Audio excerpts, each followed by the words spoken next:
Good morning મિત્રો. હર હર મહાદેવ.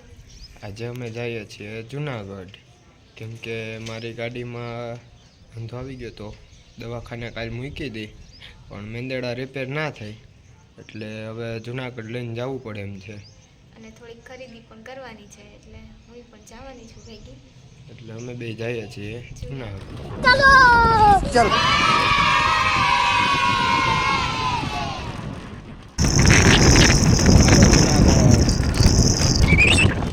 હવે ઘડિયાળમાં વાગ્યા છે 11 અને અમે લોકો પૂગી ગયા છે જુનાગઢ.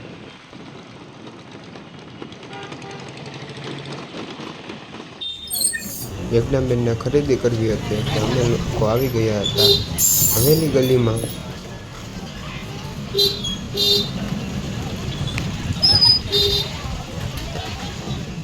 હવે અમારી ખરીદી પૂરી થઈ ગઈ છે યજ્ઞાબેનની, અને મારા ગાડી રિપેર થઈ ગઈ છે, એટલે હવે જુનાગઢને બાય બાય કરી અમે નીકળી ગયા છીએ ઘરે.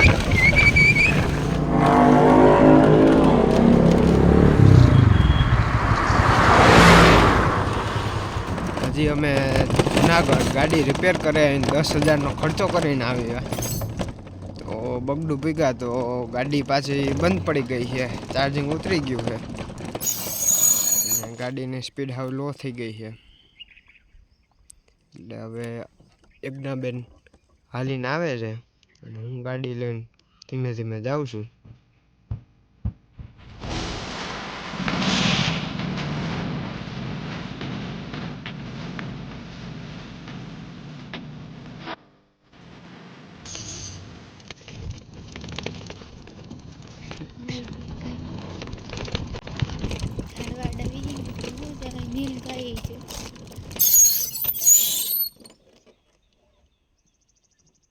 ક્યાં વહી ગયા?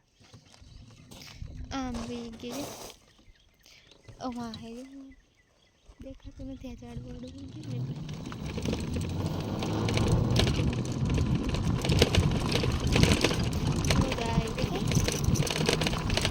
મને તો દેખાતા કેમેરામાં જ દેખાતા.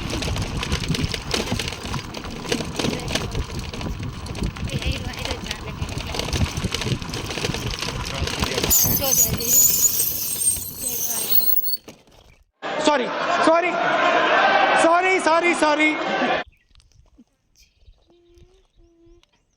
નીલગાય જાય છે. આ રસ્તામાં વારંવાર નીલગાય જોવા મળે છે. હવે હું જુનાગઢથી આવી ગયો છું અને ઇમરજન્સીમાં ગઢડા જવાનો પ્લાન કર્યો છે.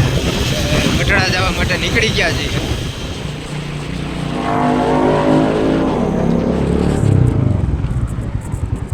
ધ્રુવભાઈએ ગાડી ફૂલ કરાવી લીધી.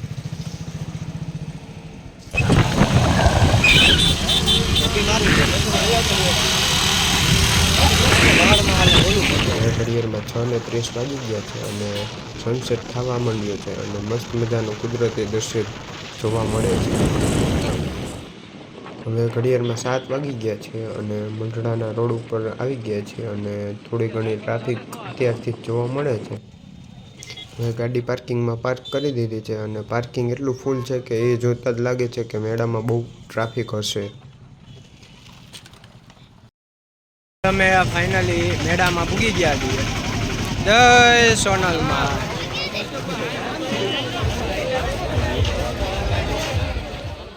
હવે અમે લોકો પૂગી ગયા છે સોનલમાનું ધામ એટલે કે મંઢડાના મંદિરે, અને અમે લોકોએ કરી લીધા છે સોનલમાના દર્શન.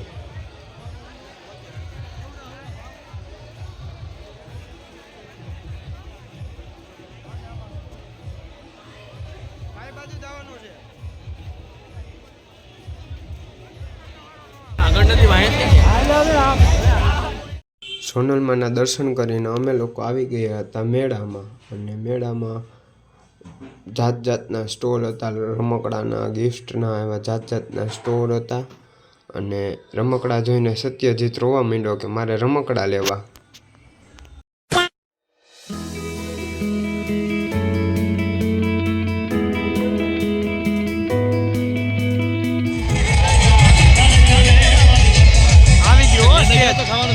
આવી ગયો.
ડાયરો સાંભળીને અમને લોકોને લાગી ગઈ હતી ભૂખ, એટલે મેં અને ધ્રુવે ખાઈ લીધી હતી ભેળ અને પછી બદામ શેક મારી લીધા.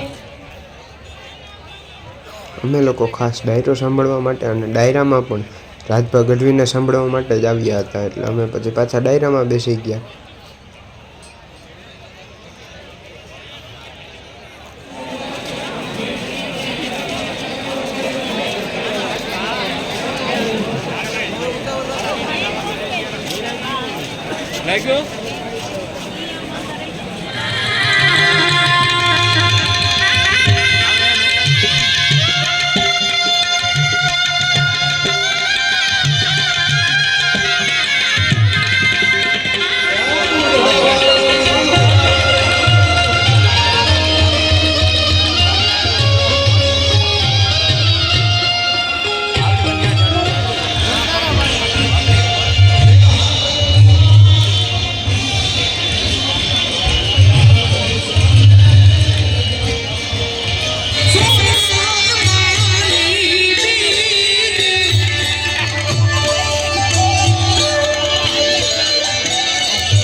જોતામાં લોકોને ભીડ ઉમટી પડી હતી અને ડૂમ પણ ફૂલ થઈ ગયું હતું, એટલે લોકો બહાર બેસીને પણ ડાયરો સાંભળી રહ્યા હતા.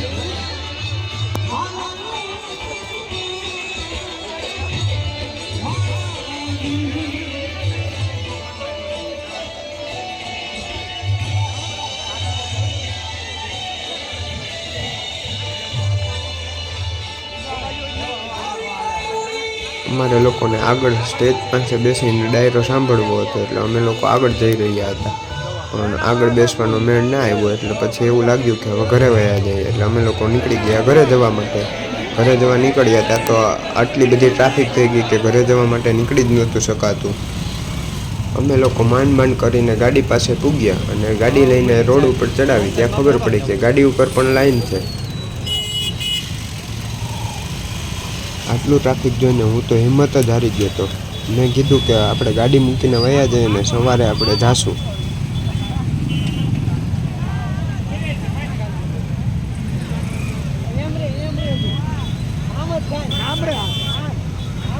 મઢડા મંદિરથી લઈને હાઈવે સુધી આવી જ રીતે ગાડીઓની લાઈન હતી અને ટ્રાફિક ફૂલ જામ થઈ ગયું હતું.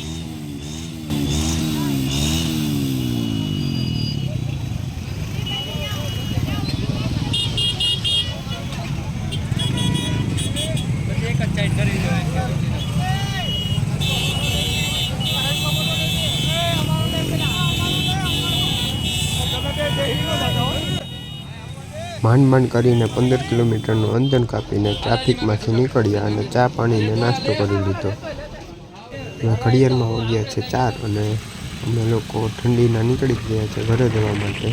11 વાગે મેળામાંથી નીકળ્યા હતા અને હાઈવે ઉપર 3 વાગે પૂગ્યા. બહુ ટ્રાફિક હતી એટલે, અને હવે હાઈવે ઉપર ચડી ગયા છીએ અને જઈએ છીએ ઘર તરફ. હવે ઘડિયાળમાં 4:30 વાગ્યા છે અને અમે લોકો મેંદડા પૂગી ગયા છે. મેંદડાની પાદર સાવ સુમસાન છે.